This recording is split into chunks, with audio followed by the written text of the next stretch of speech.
আসসালামু আলাইকুম। দূরের কাছে যে যেখানে বসে এই মুহূর্তে আমার ভিডিওটি দেখছেন তাদের সবাইকে মাহফুজা কিচেন ভিডিওতে ওয়েলকাম। আজ গরুর মাংসের পাকোড়া করব। খুবই লোভনীয় এবং খুবই মজাদার। এমন কেউ নেই এটা পরিবারের পছন্দ করে না, কিন্তু খুবই ঝটপটে এবং খুবই অল্প সময়ে হয়। তা আমি তো আমার মতো করেই করছি। আমরা এভাবে প্রায় পাকোড়া করে থাকি এই শীতের মৌসুমে, সবজি দিয়ে, গরুর মাংসের সাথে বা মুরগি দিয়ে, চিকেন দিয়ে এভাবে প্রায় পাকোড়া করে থাকি। তা আপনাদের সাথে সেটাই শেয়ার করব। চলুন কথা না বাড়িয়ে আমরা মূল ভিডিওতে চলে যাই।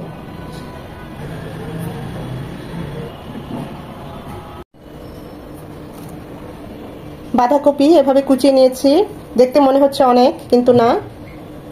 এখন আপনারা গেস করতে পারছেন না কি করব, তা আমি বলে দিচ্ছি। হ্যাঁ, আজকে বাঁধাকপির পাকোড়া করব। তো এই বাঁধাকপিগুলো আমি একটু হাতে চটকিয়ে নেব, একটা বড় বলে নিয়ে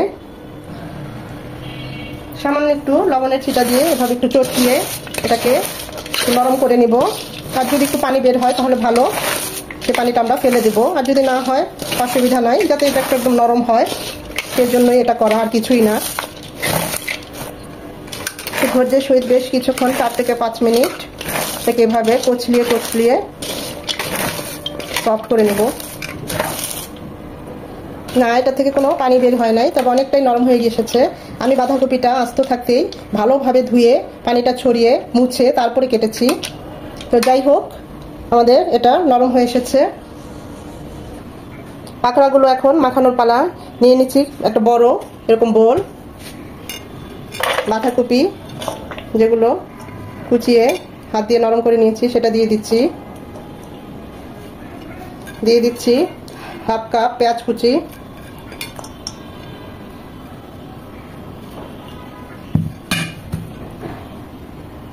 হাফ চামচ লবণ, লাগলে পরে আবার দেব। 1 চামচ মরিচ গুঁড়ো, হাফ চামচের একটু বেশি হলুদ গুঁড়ো, 1 চামচ লাল মরিচের গুঁড়ো, 1 চামচ ভাজা জিরে গুঁড়ো, 1 চামচ গরম মশলা গুঁড়ো, উঁচু করে 1 চামচ আদা রসুন বাটা, এখানে হাফ চামচ আদা, হাফ চামচ রসুন বাটা। বাইন্ডিং এর জন্য দিয়ে দিচ্ছি বেসন 1 চামচ, শুকনো চালের গুঁড়ো দিয়ে দিচ্ছি 2 চামচ, খুবই ক্রিস্পি হবে। বেসনটা লাগলে পরে আবার দেব, আরো হাফ চামচ দিয়ে দিচ্ছি। এখন দিয়ে দিব হাফ কাপ ধনেপাতা কুচি,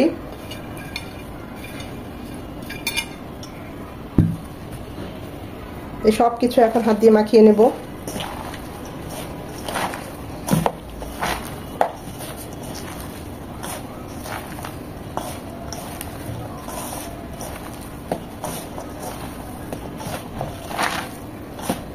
এখানে কোনো পানি ইউজ করব না।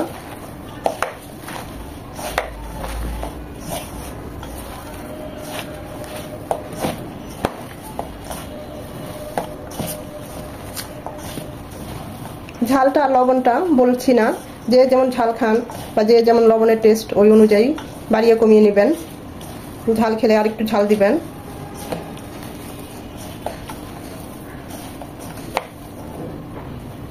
আমার কাছে মনে হয়েছে লবণ আর একটু লাগবে, তাই লবণ দিয়ে দিচ্ছি। এই পর্যায়ে আপনারা লবণ ঝাল সবকিছু টেস্ট করে নিতে পারেন। এখানে চাইলে আপনারা কাঁচামরিচ কুচিও দিতে পারেন। আমিও নিয়েছিলাম দেওয়ার জন্য, কিন্তু দেব না, কারণ যেহেতু বাবুরা খাবে তাই কাঁচামরিচ কুচিটা আমি অ্যাভয়েড করলাম। আপনারা চাইলে এই স্টেজে কিছুটা কাঁচামরিচ কুচিও দিতে পারেন। ঝাল ঝাল হলে পাকোড়াগুলো খুব ভালো লাগবে। আমারটা এমনিতেই ঝাল হয়েছে। তা আমার কাছে আর মনে হচ্ছে ভেষণ লাগবে না, কারণ এইভাবে আমি যেহেতু দেখলাম এরকম করে মোট করে আমার পাকোড়াগুলো বাইন্ডিং এর জন্য ঠিক আছে, তাই আমি আর ভেষণ নিলাম না। আপনাদের কাছে যদি মনে হয় তাহলে আরেক চামচ নিতে পারেন ভেষণ। আমার কাছে এটাই ঠিক আছে। এখন একটা চমক, এখানে বিশেষ আকর্ষণ বা চমক যে বলতেই পারেন, যে কোনো একটা কিছু বলতে পারেন। এখানে আমি গরুর মাংস নিয়েছি 1 কাপ। মাংসটাকে একদম ঝুরা ঝুরা করে রান্না করে নিয়েছি, সলিড মাংস। সব ময় মশলা দিয়ে খুবই মজা করে এটাকে কুক করে নিয়েছি, সেটা দিয়ে দিচ্ছি। সাথে যে তেলটা ছিল সে তেলটাও দিয়ে দিচ্ছি। এই পাকোড়ার বিশেষ আকর্ষণ এটাই। এর আগে আমি বাঁধাকপি দিয়ে পাকোড়া করেছিলাম, তখন গরুর মাংসটায় কুচি করে দিয়েছি কিউব কিউব করে। আর আজকে দিলাম, দেখতেই পাচ্ছেন, ঝুরা মাংস। এত সুন্দর একটা ফ্লেভার আর এত টেস্ট, এরকম করে একবার খেলে এরপর এভাবেই বারবার পাকোড়া করে খাবেন। ঝুরা মাংসটা এমনিতেই খেতে ইচ্ছে করছে। এতটা ভালো হয়েছে, অসম্ভব সুন্দর একটা ফ্লেভার চলে এসেছে।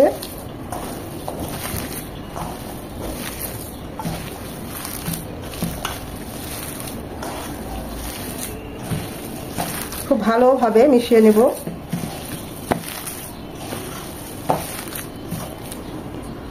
আমাদের পাকোড়াটা মাখা হয়ে গিয়েছে, এখন বানানোর পালা। আসলে যে যেমন সাইজ করেন এটা যার যার পছন্দের উপর নির্ভর করে, তবে পাকোড়া এরকম একটু চ্যাপটা চ্যাপটা করে নিলেই ভালো হয়, তাহলে ভাজাটাও খুব সুন্দর হয়। এরকম একটু চ্যাপটা করে একটু বড় করে নিলেই, না যেহেতু আমাদের গরুর মাংসটা একদম রান্না করা তাই কোনো সমস্যা নাই, এটা একদম মচমচ করে ভাজবো।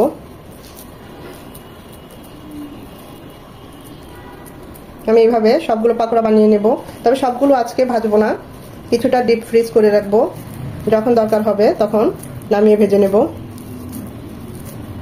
এভাবে করে আমি সবগুলো পাকোড়া বানিয়ে নিচ্ছি। এটা এমনিতেই অনেক ফ্লেভারফুল, কারণ গরুর মাংসটার ঝুরা মাংসটা যে রান্না করেছি সেটা থেকে খুব সুন্দর একটা স্মেল চলে এসেছে, আপনাদের বোঝাতে পারবো না, এত মজা হয় এভাবে পাকোড়াটা করলে। আর গরুর মাংস তো এমনি যেভাবে যেখানে রান্না করি যার সাথে সেটাতেই খুব ভালো মানিয়ে যায়, বাসার সবাই খুব পছন্দ করে।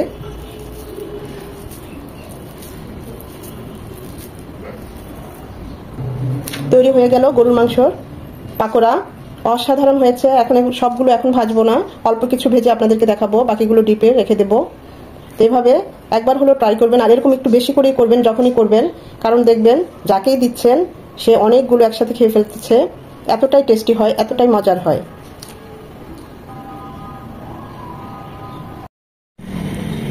পাকোড়াগুলো ভাজার জন্য আমি প্যানে দিয়ে দিচ্ছি তেল, রান্নার রেগুলার তেল, খুব বেশি ডুবো তেলে ভাজবো না, জাস্ট এরকম একটু তেল হলেই হবে, মানে পরিমাণের চেয়ে একটু বেশি।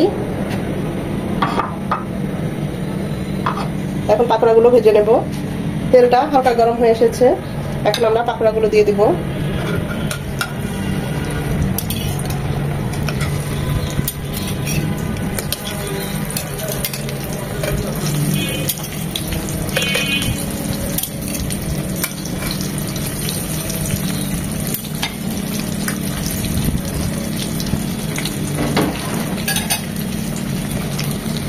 সাথে সাথে উল্টাবো না, 4 থেকে 5 মিনিট ওই পাশটা হবে, তারপর উল্টাবো। এটা একদম মচমচে কড়া করে ভেজে নেব।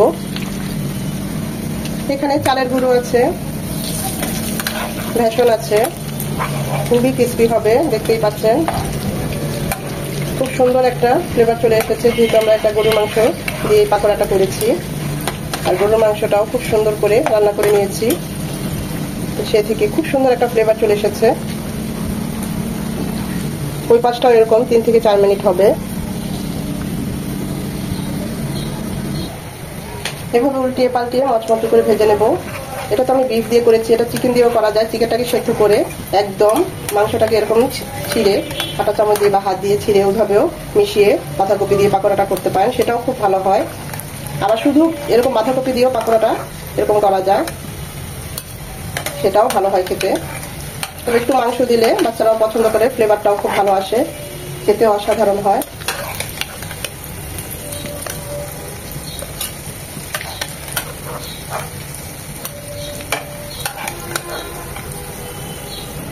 বাকিগুলো এভাবে ভেজে নেব।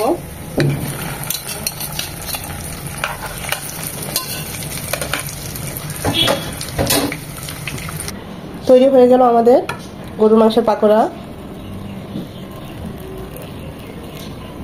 দেখতে পাচ্ছেন কতটা লোভনীয় হয়েছে, অসাধারণ হয়েছে।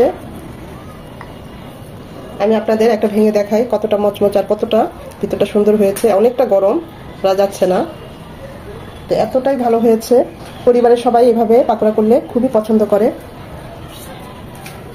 ভিডিওটা দেখে যদি ভালো লেগে থাকে অবশ্যই একটা লাইক দিবেন, ফ্রেন্ডস এন্ড ফ্যামিলির মাঝে শেয়ার করে দিবেন, যেন তারাও দেখতে সুযোগ পায়। এখনো যারা আমার চ্যানেলটা সাবস্ক্রাইব করেননি অবশ্যই চ্যানেলটা সাবস্ক্রাইব করে পাশে থাকবেন, যাতে পুনরায় নতুন নতুন ভিডিও নিয়ে আপনাদের সামনে হাজির হতে পারি।